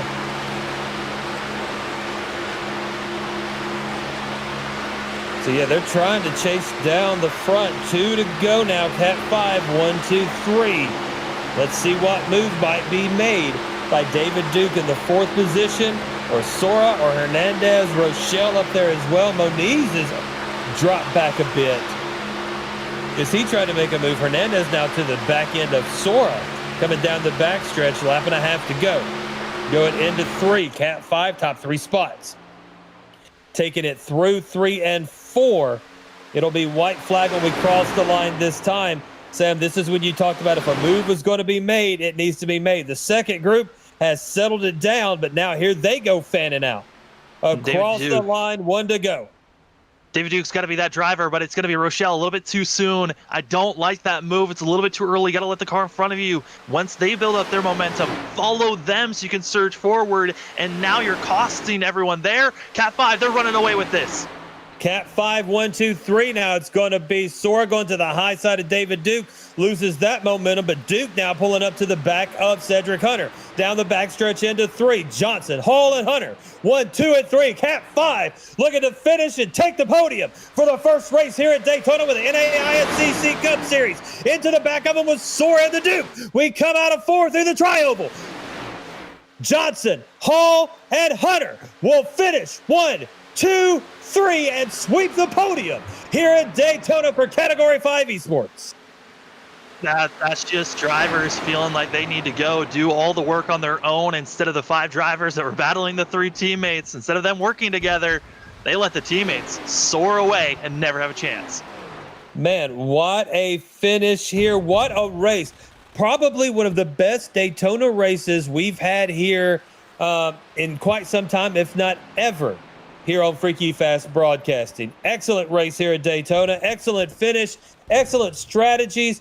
You know, huge shout out also to David Duke, stage winner, rolling the dice, taking to Vegas because he's money as we bring it through the tri-oval, and we will follow Brian Johnson and this celebratory act for the first race of the season with the NAISCC Cup Series.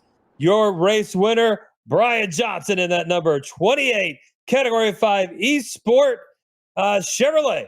We'll be back in just one moment with your first, second, and third place finishers here on Freaky Fast Broadcasting. Don't go anywhere. Top 3 interviews coming up next.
And back here on Freaky Fast Broadcasting with the NAISCC Cup Series, we have our top 3 finishers waiting to speak with our man here, Sam Dyer. First, we're going to bring up our third place finisher, the number 13 Hello Kitty Machine of Cedric Hunter. Hey, Cedric, it's Sam up in the booth. You got us? Yes, I do. Well, you guys in Cat 5 certainly kind of have a strategy set up. You pitted early on lap 7 for stage 1. It didn't really go the way you planned it, but it seemed for those final 20 laps, what you guys got up front, it was smooth sailing. What was your job during those final 20 laps? My job was pretty much just to stay in line. Once you start kind of getting side by side and side drafting and everything, it really just slows people down. So, I mean, you know, I don't want to say I had the most important job, but my job was just to be there, you know, be a good teammate. And I was hoping for a top 3 finish anyways. Obviously, I would like to win, but as long as I get an interview with you guys, I'm more than happy. Yeah, That's right. Yeah, it's great to have you in here.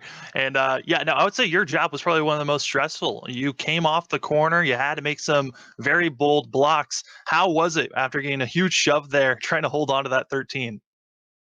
It was interesting. I didn't, we didn't really race too much throughout the whole race. So that was kind of the first experience I had was, someone getting right up on your bumper, and it really loosens you up in this package. I haven't actually raced this package before tonight's race, so it's interesting. I know a lot of people give it hate. It's definitely,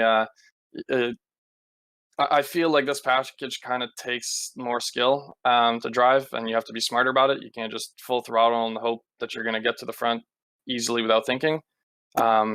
So it's interesting. It definitely helps when you have really good teammates and when you come into the race with a strategy. Yeah, I mean, Super Speedway Racing, a lot of teamwork needed for that. But now moving forward, we're going some of those more trickier tracks. How are you feeling about the rest of the season?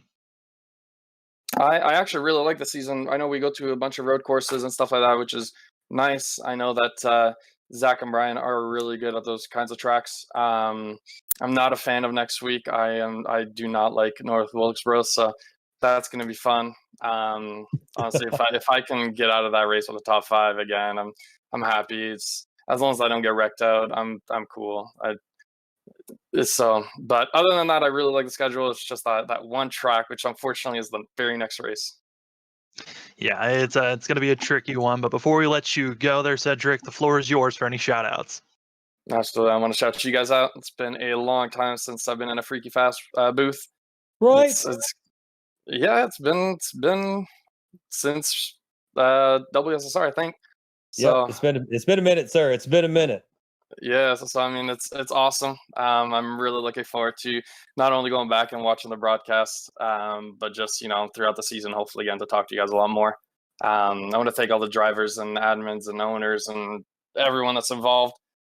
This is a new league. I didn't know about this league until Robert told me about it. But they're really friendly and nice group of guys. So it's going to be a good season. I'm really excited for it. I also want to give a huge shout out to Category 5 and everyone involved. Obviously, Brian, Zach, Brandon got really unlucky and got caught up in a bad situation. So it's unfortunate what happened to him, but I know he'll get plenty of good finishes throughout the year. And that is, that's pretty much it. Just thank you to everyone. Awesome. Well, thank you, Cedric, and we look forward to seeing that Hello Kitty machine on the podium again, and looking forward to your first win this here at the NAISCC Cup Series. Heck yeah, me too. All right, see you, man. So that's Cedric Hunter, your third place finisher. Now we'll bring up our second place finisher. We call him Big Mac. You call him Zach Hall. Hey, Zach, same over the booth. You got us? Hey, yeah, I got you guys. Well, you were used to, hearing you in the booth. You got to be on track. How was it here tonight? Oh man, interesting race. Man, I don't think us guys at the team could have played any better unless Brandon wouldn't have got caught up getting hit in the rear there on entry of pit road. But man, just a perfect night. Qualify on pole, get second in the stage, get second there at the end. Really could. I think what we can lay it down tonight is just strategy. We kind of like all wanted to make sure everybody got something here tonight since it's Daytona as a team. Some good points coming out of here, and then it kind of just played out with us the way we played the strategy. And when you're racing in a pack like that side by side, you get slowing each other down so much that we noticed if we could pit and just get us 4 together, we could jump everybody in track position. And this package is just huge because if you have teammates and they don't jump out on you and they kind of stick with you, you're kind of safe. I mean, it takes a lot from the people on outside to get that working. But yeah, just a great night overall, Sam.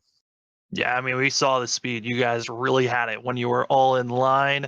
We talked to Cedric. Seemed like he had probably one of the most stressful jobs trying to defend everyone behind him. But for you, how were those temps later on in this race? You were right there trying to push the 28. Were the temps ever an issue in your mind? One time with about 7 to go, I think I hit about 279 on oil, so I never turned red. I was just about to start turning red on the oil temp. But it never did. And I kind of backed it off there because that was when the outside corners kind of started pushing. So we kind of had to make sure to keep any momentum we could because they were side drafting Cedric. So me and Brian tried to keep as much momentum as possible. But yeah, the temps were really easy to manage tonight with the way the bubble is. You got to really be right on the bumper for a while to get them temps up, but you can do it for sure. I asked the same question, Cedric. You guys, this is a team-based race, Super Speedway Racing. But the rest of the season, how are you feeling about it?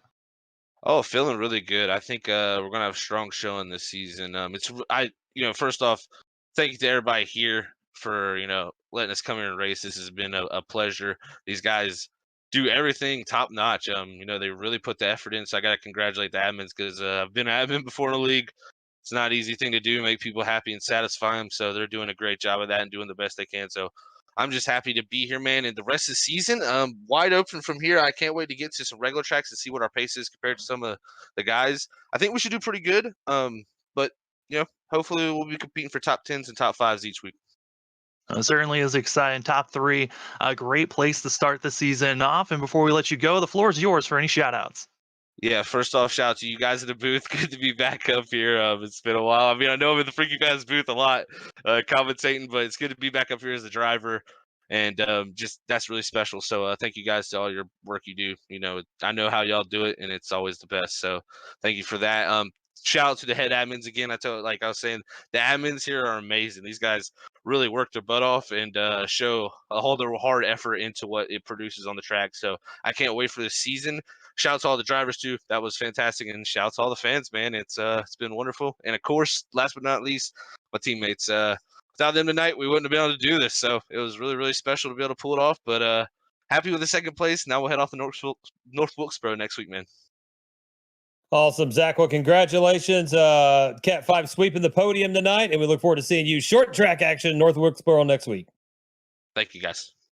And that's Zach Hall, your second place finisher. Now we're going to bring up the number 28 of Mr. Brian Johnson. Hey, Brian, it's Sam at the booth. You got us? I sure do. Well, it seemed like it was kind of just gifted the win to you. You had two teammates behind you, but was there any stress in those final 20 laps? I mean, there definitely was a little bit because you don't know what the guys other than your teammates are going to do, and sometimes on the last lap you don't know what your teammates are going to do. But I've got the best teammates in the world, so they do pretty good by just doing what's best for the team. And luckily for me, I just happen to be in the lead. But yeah, it's still stressful though because you don't know if a caution's going to come out, and then you don't know what's going to happen then. But yeah, is saying that it was gifted to me is not a stretch at all. Brian, we also saw, as the Cat 5 team, you guys were setting up great for stage one to win it, but then you saw some drivers going out and staying out the whole entire stretch. Were you surprised the fact that you saw some drivers able to stay for the whole entire 40 laps? I mean, I think it was only one guy. He was able to save enough fuel, but then he ran out as we were coming to pit road. So I mean, not surprised at all because I mean, if you hang out in the back of the pack and just start saving fuel from the first lap, you can save about 2 or 3 laps of fuel. So not surprised, but our strategy definitely did work quite well. Except the second time, unfortunately, Brandon Colley got caught up when we were coming down pit road for the second time. But yeah, it worked well. And I mean, I can't take credit for that strategy at all. That was all Zach and Cedric. I was just kind of along for the ride for the most part. Yeah, I mean, it was a great job. You got the win here tonight. I mean, how much of a monkey off your back does that feel starting off the season with a win? I mean, it's definitely a great feeling because it puts us ahead in the points by not a huge amount, but it's a good little boost. And yeah, just to be able to say that, hey, this season I did win a race is nice, even if it is even if it is a plate race. So yeah, just got to go into the next races and maintain the points gap that we have, and hope we don't run into any trouble. Well, a great run, and congratulations on your win. But before we let you go, the floor is yours for any shout outs.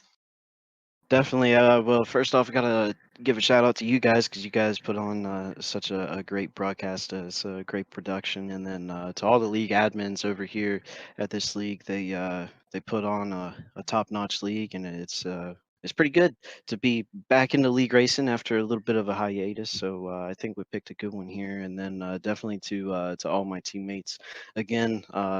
Wouldn't want anybody else, and to come up with great strategy, and they helped me out a lot. So yeah, just give a shout out to them, and that's all. Awesome, Brian. Well, congratulations coming in, winning your first race here with the NAISCC Cup Series. Cat 5 sweeping the podium. We look forward to seeing you short track action, North Wilkesboro next week, sir. Will do. Looking forward to it. And that's Brian Johnson, number 28, your race winner here at the first race of the season with the NAISCC Cup Series at Daytona, one of 17 as we get set to go to North Wilkesboro next week. As we get ready to pull up your final results, Brian Johnson will be your race winner. Zach Hall will finish in second. Cedric Hunter will finish in third. Stage 1 winner, David Duke, moves up to fourth position. An outstanding showing for him. And I forgot the team's name already. New addition to his team. Patrick Hernandez in fifth. Vincent Sora will finish in sixth. Dakota Moniz in seventh. Kyle Rochelle in eighth. Thomas Walter in ninth. Ryan Bird will round out your top 10. Jacob Morris will finish in 11th. The Professor Sean Huffstutler in 12th. Adam Westfield in 13th. Trevor Earhart in 14th. James Loveland will finish in 15th. Max Foner in 16th. Jonathan Pittman in 17th. Tom Sinchek in 18th. Mark Dingman in 19th. Danny Cochran in 20th. Nathan Soren in 21st. Martin Morales in 22nd. Ron Ferraro in 23rd. James Trammell in 24th.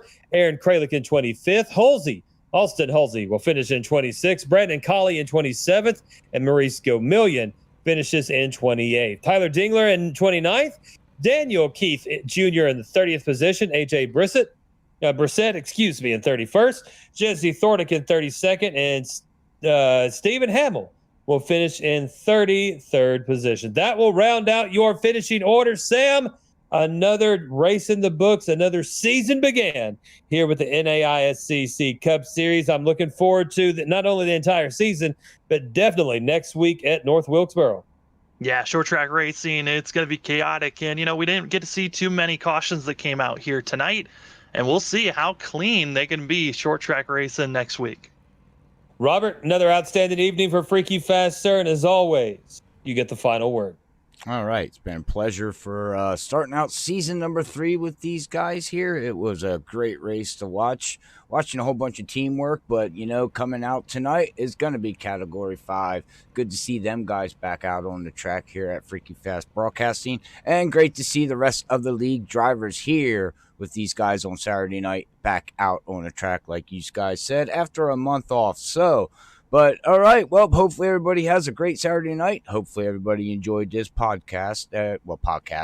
Anyways, this stream here, it's not a podcast. Go back and watch the race, and hopefully everybody enjoyed the content that these guys put on and the racing leagues that we put on here at Freaky Fast. But for Lee Tidwell and Sam, we want to say thank you, everybody, again. God bless everybody. We love you all. Peace out.